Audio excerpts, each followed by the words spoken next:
So Tina, you counsel ritually abused kids like Rachel. Yes, and adult survivors of ritual abuse, the treatment of MPD. And you say that it is far more prevalent than we probably imagine? There's no question about it. See, because I know a lot of people are shaking their head here, and I'm sure that when you go back home, I mean, everyone's going to try to make you look like you're crazy. Oh, definitely. Absolutely. They do that all the time. It's very difficult to believe. So how is it that you come to believe these people, Tina? Well, I've treated over 40 survivors of ritual abuse, adult patients with multiple personality disorder, and from many states in this country, as well as Canada. What we've seen and heard and gone through in the abreactions, which is the remembered experiences of that, we are hearing the identical same things from these adults. Okay, these are not children that are 3 years old, and you can, as an adult, perhaps rationalize that this is fantasy material. These adults are saying things, they have never met each other before. They are describing identical rituals, just the same as, since I'm Jewish, you could go to New York or California and describe a Seder in one state or another, and as a Jew, you would recognize it. This is the belief system in evil and the power that evil gives you.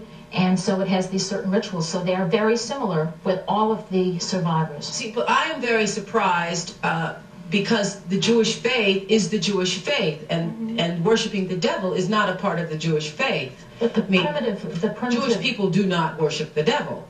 But before there was Christ, and before there was a system of one God, there was paganism, and still exists in the world, and in many cultures, you still find the belief that there is strength and power in the actual consumption of human flesh. Now, in your family, did you all call it worshiping the devil, No, Rachel? Or I don't know. It was just evil, these things you did. Right. Well, I said it was evil, and they said it was good.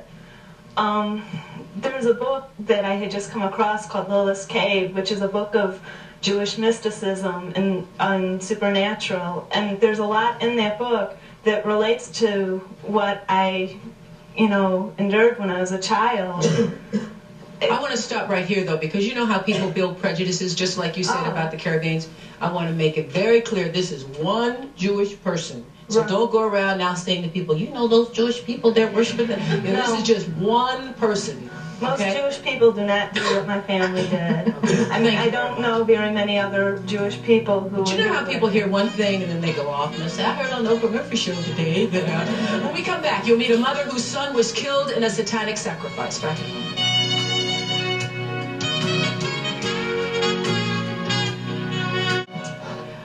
Three young men are right now serving life sentences without parole for the murder of my next guest's son, Stephen Newberry. 19 years old, was found dead along with the beaten body of a cat in an abandoned well near the Kansas border in Missouri. Authorities said that he'd been struck repeatedly with baseball bats. Prosecutors said the three boys convicted of the murder were involved in Satanism, violent rock music, and drugs. Stephen was killed in a satanic sacrifice, according to court testimony. And joining me is his mother, Marilys Newberry. We're glad to have you. Marilys, we're glad to have you join us. So there were signs for you that this was going on, was it not? Yes, I was concerned about Stephen's involvement with these boys, and I had expressed my concern to him. And there were other signs, the heavy rock music, heavy metal music, and things. Yes, I understand that there was some involvement with that. Yes. And so, did he not at one time come to you and tell you that they were involved in Satanism? Well, he had talked about it on different occasions. I don't know if he actually said Satanism, but I was concerned about the things that they were involved with. Yes. These were his friends. These were his running buddies, right? More or less, yes. And he was the kind of kid who would do anything to please anybody, one of those kind of guys. Yes, that's true. And wanted to be liked very much. It's true. And so they just took him out. Didn't they attempt to kill him several times before? According to court testimony, yes, they had attempted at least on one other occasion and had chickened out, I guess you would say. And so they took him to a field, and they all had baseball bats. Right. And the ringleader, the head guy, or the, yeah, I guess head guy, the one he most admired. He struck him first, yes. And then your son ran. Right. Tried to get away from him. And your son, as I understand, was crying as he was running, "Why me, why me?" And one of the boys answered and said, because it's fun, Steve. and so they continued to beat him with a baseball bat. Yes, until they continued to beat him after he was dead. I really think that they killed him with the first couple of blows. From some of the things that I read, though, as they were dragging him back to the well, he was still moaning. Well, I really doubt, I would hate to think that he was still alive at that time, and I would say from the autopsy he was not. I think those were just, nerve sounds or whatever.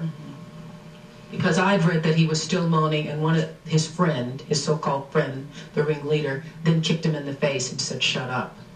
That's true, but I don't believe he was alive at that time. I think they thought he was, but I don't believe that he was. We'll be back.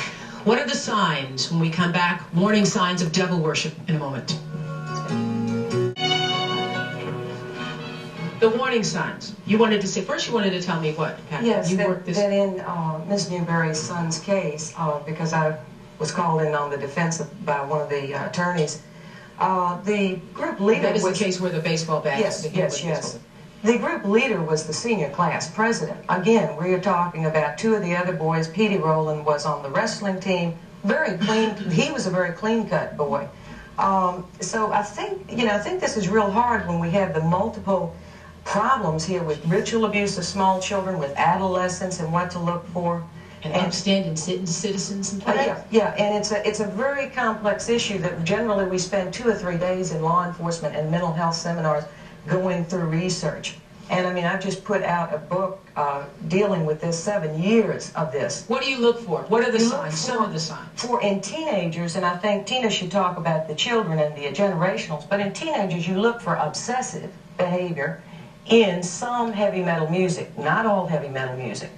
Obsessive behavior of kids that like gory slasher films, poltergeist type films, Friday the 13th, if they have an obsession with this, an obsession with evil, you're starting to see the signs and symbols of things that you don't recognize, cryptic writings, inverted crosses. The child becomes belligerent, not that he doesn't or she doesn't want to go to church anymore, but they actually hate God. When you see an adolescent starting to develop these attitudes, drawing pictures about death, dying, dismemberment, and mutilation, this is sick, and they need help. They need intervention, and to pass it off as a teenage fad is really losing a lot. Which is what a lot of parents do. They say, "Oh, it's a phase." Well, it's not just the parents. A lot of professionals are passing this off as a fad they will pass through, and many are not passing through it. Many are dying and killing other people. Not only that, but the whole notion of the adolescent dabbler, I think, is a very misleading one, because in all of the multiples that I've treated, the adolescent parts,